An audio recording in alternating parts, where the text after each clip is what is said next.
Hello my dear students, welcome to the third part of the video tutorial on DBMS versus traditional file. So in the up to last video we have discussed up to this particular point, flexible access of data.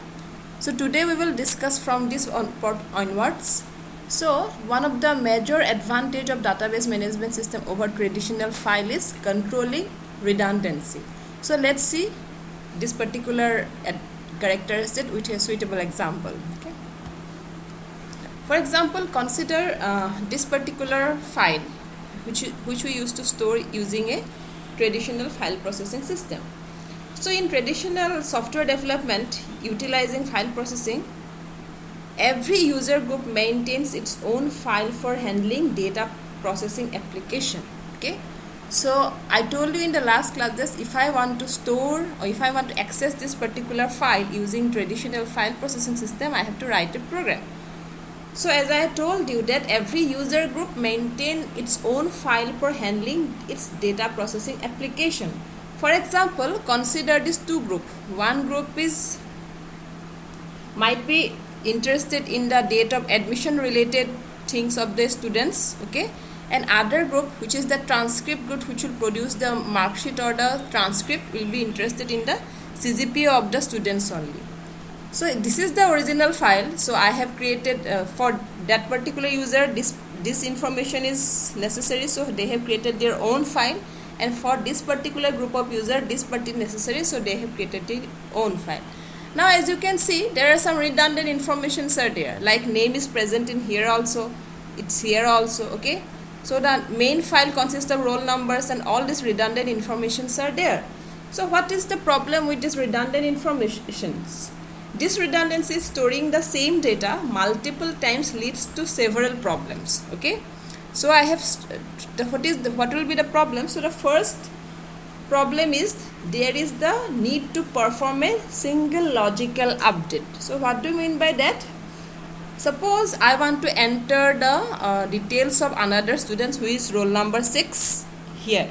So I have to enter the details of the students here also, and here also. Okay, so I have to, if we consider this particular example, if I want to enter the details of a new students, so I have to enter it multiple times, one for each file. For each file I have to enter for the same record. Okay, so this leads to duplication of effort. Okay, this is the first problem with the redundant data in the file processing system.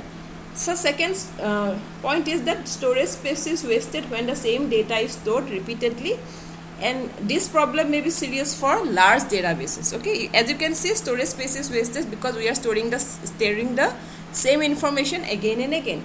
The third one is that the data may become inconsistent. So what do you mean by this? Suppose I have mistakenly type the value of UDIT to be 5.7, so it should be 5.8.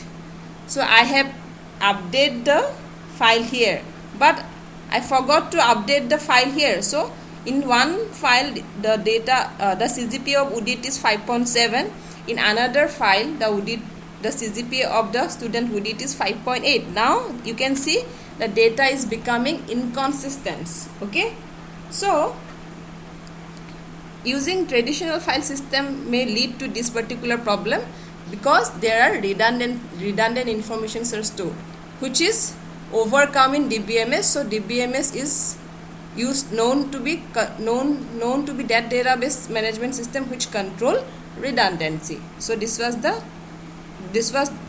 point, that it controls redundancy.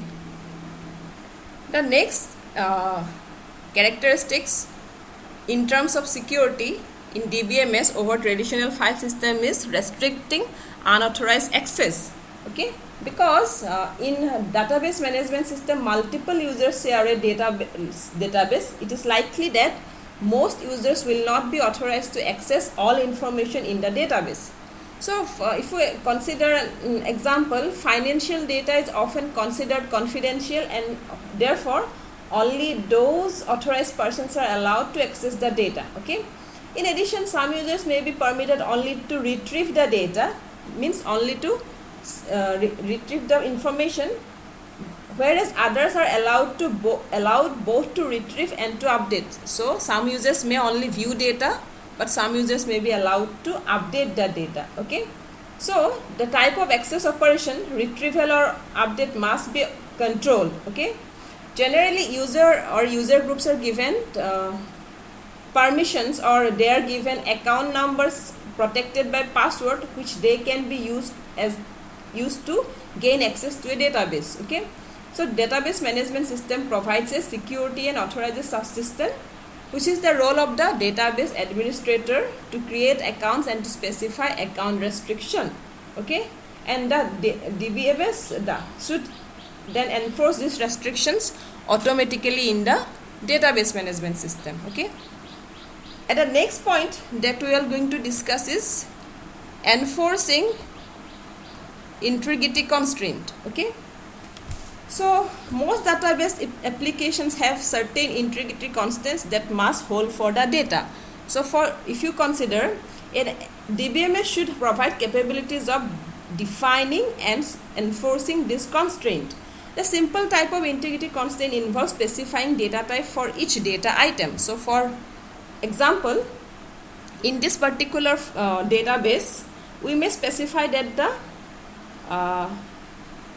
the value of the roll number for each student record must be an integer value. Okay, and so for another example I am given, name must be a string of no more than 30 alphabet characters. Okay, so these are the type of constraints that you can enforce in case of database management system, but which is not possible in a traditional file system. Okay, and these constraints are derived from the meaning or semantics of the data and the many world that represents it. Okay, so it is the responsibility of the database designer to identify integrity constraint during database design. Okay, some constraints can be specified to the DBMS and automatically enforced, and others constraints may have to be checked by the update programs or at the time of data entry.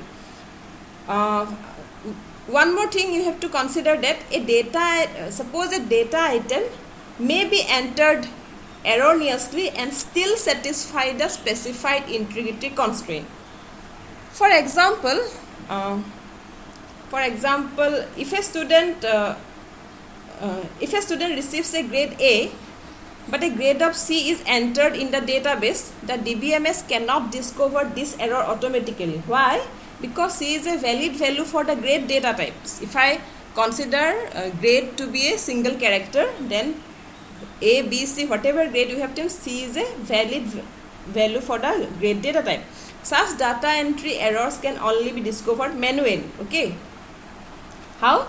Because suppose the student receives the grade and complains that I should have received A instead of C, and corrected later by updating the database. But however, a grade of Z can be rejected automatically by the DBMS because Z is not a valid value for the grade data type.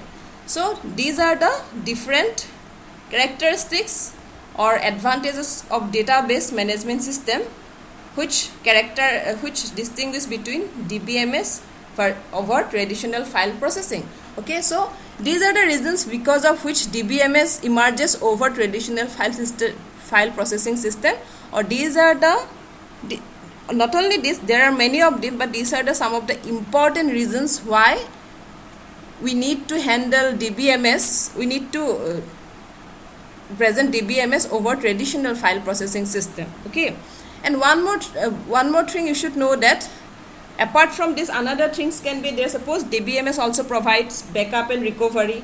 Okay, it can also represent complex relationship among data. Okay, it also permit inferencing and actions using roles. So these are the different advantages of DBMS, so you should remember. So hope you like this video. Thank you very much.